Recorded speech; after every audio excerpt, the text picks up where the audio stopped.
Salve, salve, galera! Estamos no ar, estamos juntos, abrindo a semana aqui de volta com vocês para falar de Fluminense em semana de Campeonato Brasileiro. Domingo, finalmente, né? Parece que passou um mundão aí de tempo. O Fluminense está uma semana sem jogar e vai ficar agora a semana inteira. Só domingo enfrenta o Juventude em Caxias do Sul para retomar essa recuperação no Campeonato Brasileiro. Pois é, gente, mas temos assuntos aqui nessa segunda-feira importantes. Primeiro, essa situação envolvendo o São Paulo, né, que está insistindo em tentar a anulação do jogo em que perdeu para o Fluminense por 2-0 no Maracanã. É surreal, parece inacreditável, parece meio cômico, mas é verdade. O São Paulo quer levar a sério esse troço de levar para o STJD e tentar a anulação do jogo. Vou explicar isso aí, né? Vamos comentar em cima desse negócio aí já. E falar também do Marcelo, que deu uma entrevista onde falou sobre bicampeonato da Libertadores e sobre renovação de contrato dele, que terminaria agora no fim do ano. O que eu acho disso tudo aí? Vem comigo.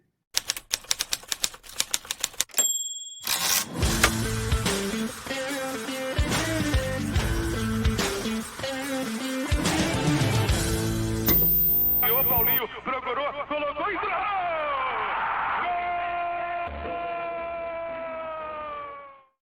Tapete Grená para você aqui nessa segunda-feira, começando uma ótima semana para todo mundo.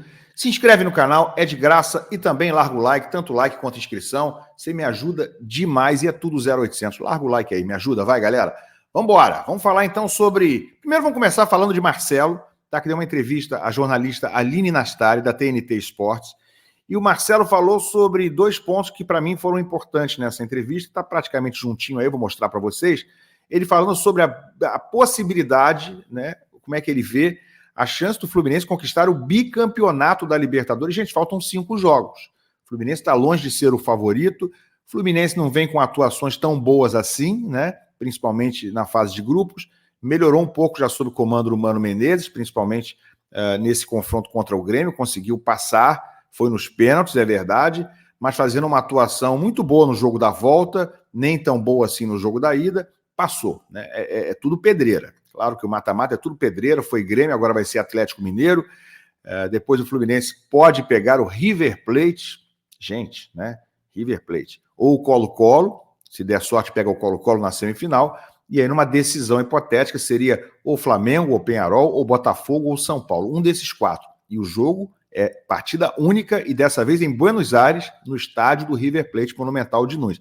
Mas o Flu só pode pegar o River Plate antes, na semifinal. Não tem chance de fazer decisão contra o River Plate lá no estádio deles, né? Então, se tiver que passar, vai ter que passar em 2 jogos na semifinal. É menos mal do que pegar em um jogo único na casa dos caras lá. Enfim, e aí o Marcelo começa falando sobre essa possibilidade de chegar ao bi da Libertadores e depois fala em renovação de contrato dele. A gente achou que ele pararia agora no fim do ano, só tem contrato até dezembro, mas ele fala dessa possibilidade. Vamos ver aqui na matéria, na entrevista com a Aline Nastari. Vamos lá. Você tem PhD em conquistar... É quando você... Formação, depois você se forma, faz mestrado... Tá bom, você é doutor, tá bom assim? Professor, doutor, Professor tá bom. em conquistar um título continental depois do outro. Caraca. Isso é sinal de que teremos vida Libertadores? Já tô jogando lá pra cima. Você... Não, eu tô doido pra... Pô. Com o Thiago agora. Nossa, imagina, cara. Não, eu penso muito assim nessas coisas, né? Eu tô tentando fazer todas as mesmas coisas que eu fiz ano passado, botar o mesmo tênis, botar as mesmas paradas, superstição pra caramba, pra ver se a gente consegue o bi, né? Pô, mas seria maneiro pra caramba. A gente tá num bom caminho, entendeu? Tipo, tá bem, tá melhorando a cada dia. Estamos melhor no Brasileirão também. E é isso, estamos no... Ou seja, para quem fica tentando te aposentar, temos Marcelo por muito tempo ainda, temos Marcelo até o fim do ano. Até quando temos eu quiser, né? Quem decide sou eu. É ruim, o presidente estava aqui hoje, eu falei, presidente, vamos renovar essa parada aí, não vai. Vambora. Já jogou a letra. Ah, claro, sei lá. Ué. Pô, com o nome do estádio. Cheio de lateral aí, cara. Porra, do nada chegou dessa semana aí. É outro. Porra, 5 laterais, meu Deus do céu. Bom, tá aí, né? Trecho da entrevista da Aline Nastari, entrevista exclusiva com o Marcelo, tá lá no canal do YouTube da TNT Esportes. Gente, vamos lá. Primeiro sobre Libertadores, né? Eu concordo com o Marcelo. É possível, faltam 5 jogos, e quem tá ali tem que acreditar. E para esses caras aí, tipo Marcelo, tipo Thiago Silva, tipo Ganso, tipo Felipe Melo, tipo Fábio, que é impossível para esses caras? Eles já provaram que nada ou quase nada é impossível. O Fluminense ganhou ano passado um título improvável também. Improvável. Muito nas costas, muito no prestígio, na força, na experiência, na casca, né, no espírito vencedor desses caras aí. Não é coincidência o Marcelo ter chegado e o Fluminense ter sido campeão da Libertadores.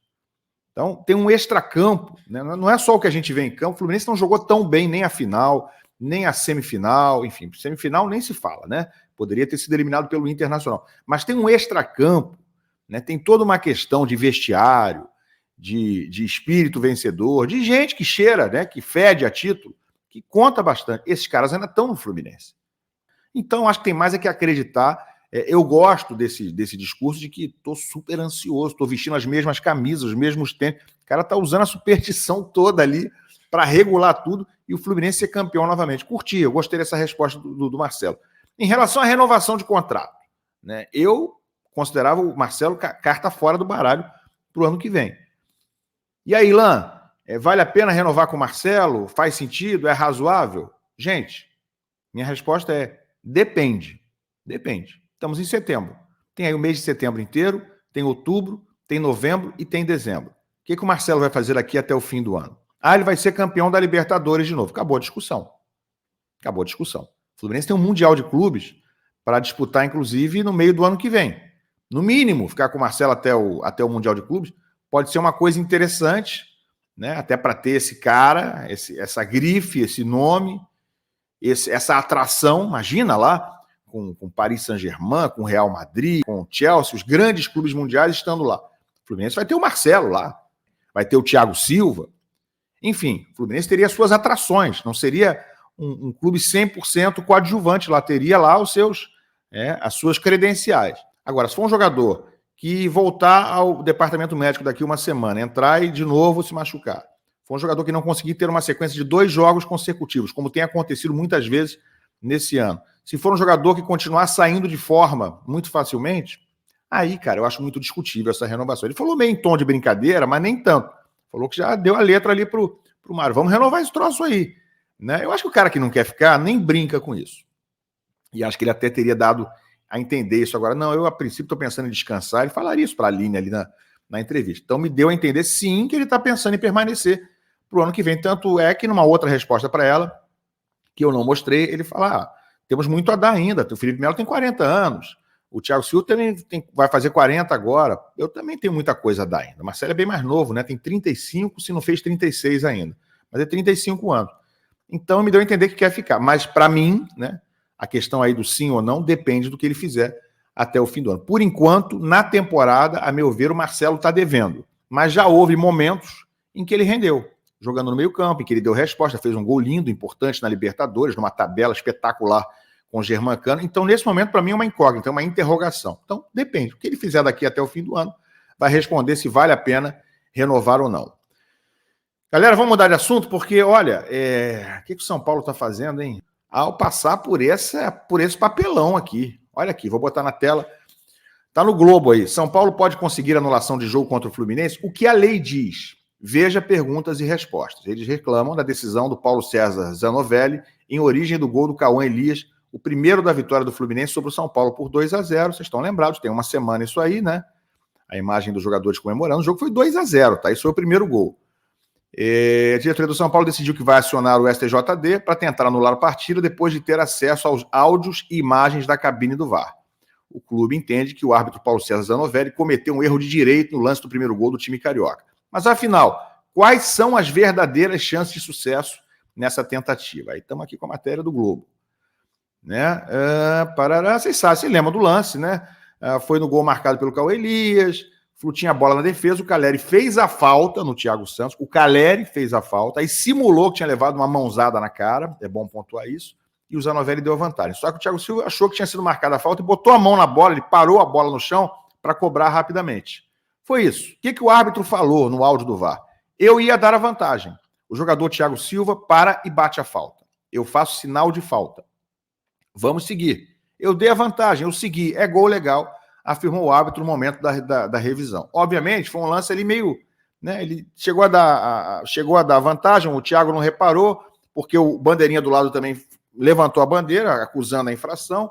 Aí o árbitro viu que ele parou e tá bom, segue, pode seguir e tal. Tá tudo certo.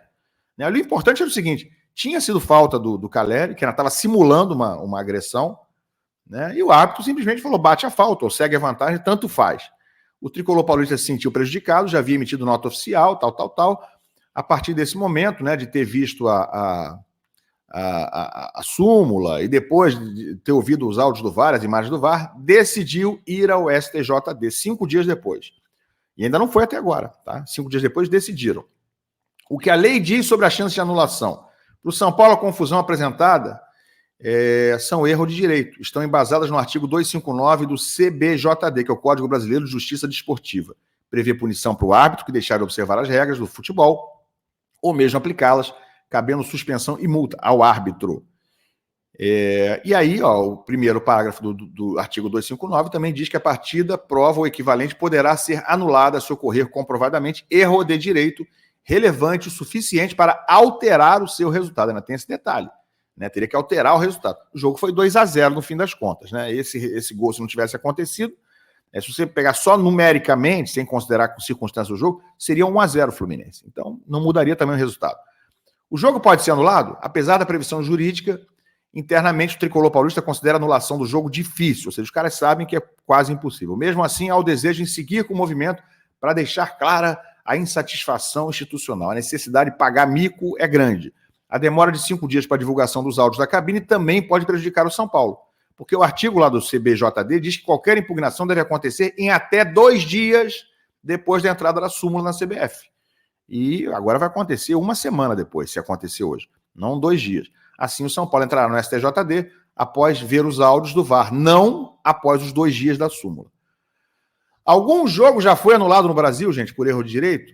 O mais conhecido foi na máfia do apito, né? 11 jogos foram anulados, porque aí ficou comprovada a corrupção do Edilson Pereira de Carvalho, que era um árbitro, né, num esquema de favorecimento, de A ou B. Fora isso, é muito raro que a CBF permita tal acontecimento. Isso aí foi em 2005, na máfia do apito. Na primeira fase da Copa do Brasil de 2019, a Ponte conseguiu a anulação de um jogo contra a Aparecidense de Goiás, acusando interferência externa após a anulação de seu gol de empate. Não tinha VAR na época. Falaram, alguém ali avisou pro cara e não sei o que, teve uma interferência externa e aí o juiz tomou a decisão em cima de uma informação fora do campo. Em 2020, o São Paulo também entrou com ação no STJD, os caras já estão acostumados. Na derrota por 3-0 contra o Atlético Mineiro, entendendo que houve erro de direito na anulação de um gol do Luciano, depois do então presidente da comissão da arbitragem, Leonardo Gaciba, teria admitido isso num programa de TV. Porém, o tribunal indeferiu o pedido, alegando que o clube perdeu o prazo legal para entrar com a solicitação de impugnação, justamente o caso previsto agora. Ou seja, em 2020 eles tentaram também isso contra o Atlético Mineiro, mas perderam esse prazo de 2 dias, como perderam agora novamente. Então, se entrar o São Paulo, né, para começar a conversa, eles já devem ser refutados, não deve nem ser acolhida essa reclamação, não deve ser julgado o mérito, porque já estão colocando, já estão impetrando esse recurso, se acontecer, fora do prazo. Mas, gente, a principal questão é o seguinte, o São Paulo precisa disso? São Paulo perdeu o jogo de 2-0 legitimamente em campo, num lance em que o Fluminense fez o gol, onde o toque de mão ali do Thiago Silva foi um toque de mão para parar a bola e bater uma falta, não foi para se favorecer, para se beneficiar, ao contrário, ele parou a jogada. Ele até perdeu tempo ali, né? O Fluminense perdeu tempo no contra-ataque, quando ele parou a bola.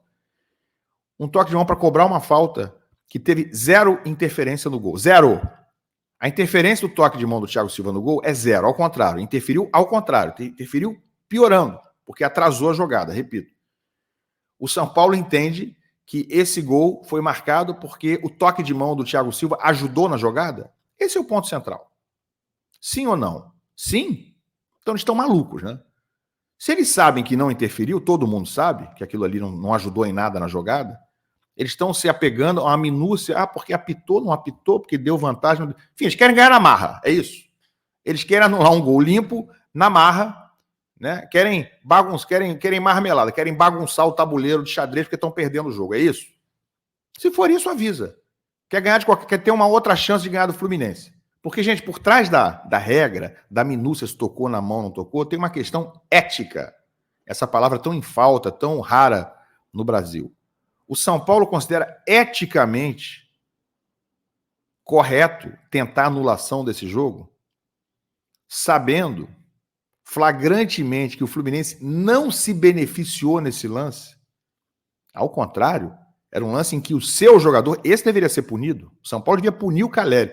Um lance em que o seu jogador desistiu da jogada, fazendo falta e depois simulando uma lesão no rosto, em vez de tentar marcar, em vez de tentar alcançar licitamente, limpamente o adversário.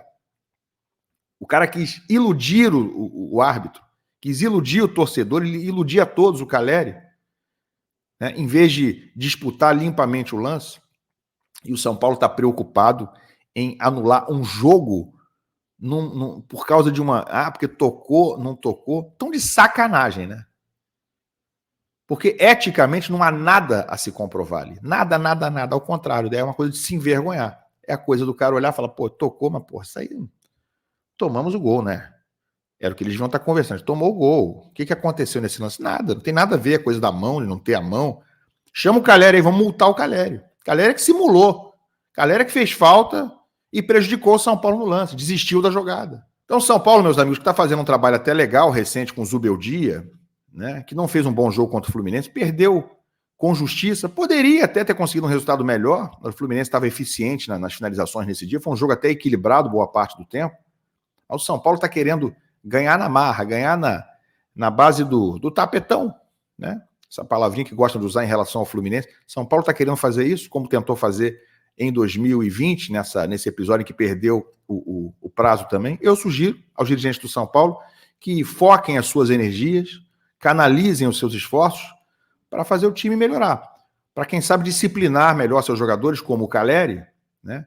Dar um puxão de orelha, dar uma multa nele, e deixar o STJD se ocupar de coisas relevantes, coisas realmente com importância e que sejam graves, que tragam benefícios aos clubes, ao próprio São Paulo, a qualquer outro clube, na justiça desportiva brasileira. Isso aí é uma perda de tempo, isso é uma tentativa de desviar o foco. Pior do que isso, é uma vergonha. São Paulo fazer isso aí que está fazendo é uma vergonha, que eles sabem que não vai dar em nada, só parecem não saber que isso aí está manchando a imagem do grande São Paulo, dos times mais vitoriosos do Brasil, tricampeão mundial. Sinceramente, está tomando uma atitude que não tem nada a ver ou que não combina com o tamanho da instituição. Tá bom? E a gente já sabe que não vai dar em nada, né? Tá bom, gente? Deixa a opinião de vocês, larga o like, se inscreve no canal. A gente se vê mais tarde. Um abraço, valeu.